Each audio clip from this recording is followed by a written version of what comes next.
brothers, thank you for letting me come here to say a few words today.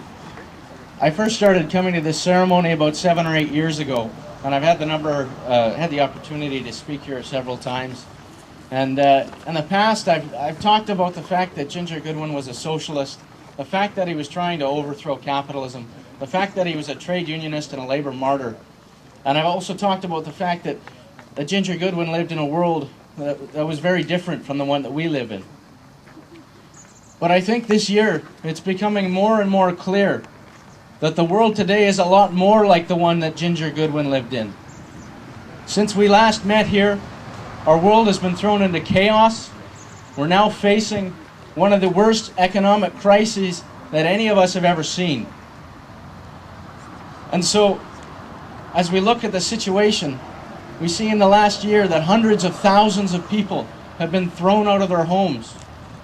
Millions of workers have been thrown into unemployment. And tonight, over 1 billion people on this planet will go to bed hungry.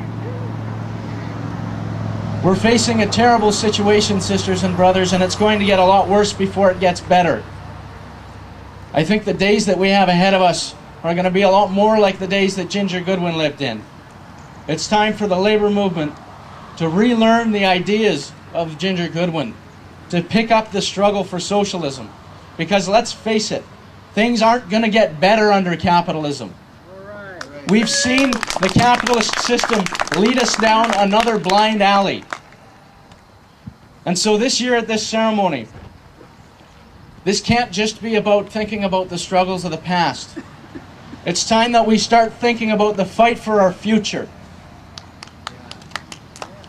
Now, it's kind of odd standing here over the grave of this hero.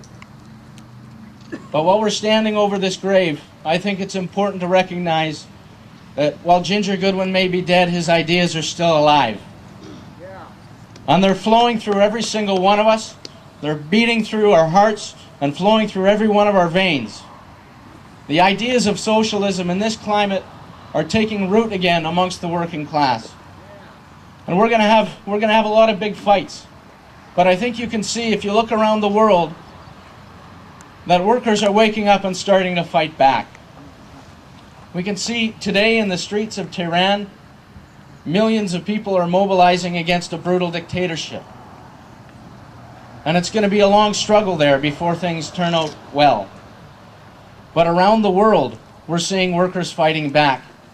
We're seeing millions mobilized throughout Latin America as they're trying to overthrow capitalism in Venezuela, as they're moving against the big oil companies and natural gas companies in Bolivia, as the Cuban people are struggling to defend their revolution.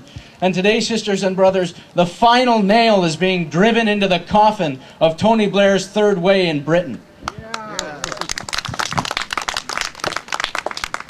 So I'm proud to stand here today and say that the ideas of Ginger Goodwin are not dead.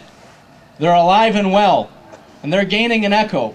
And sisters and brothers, we will achieve his dream.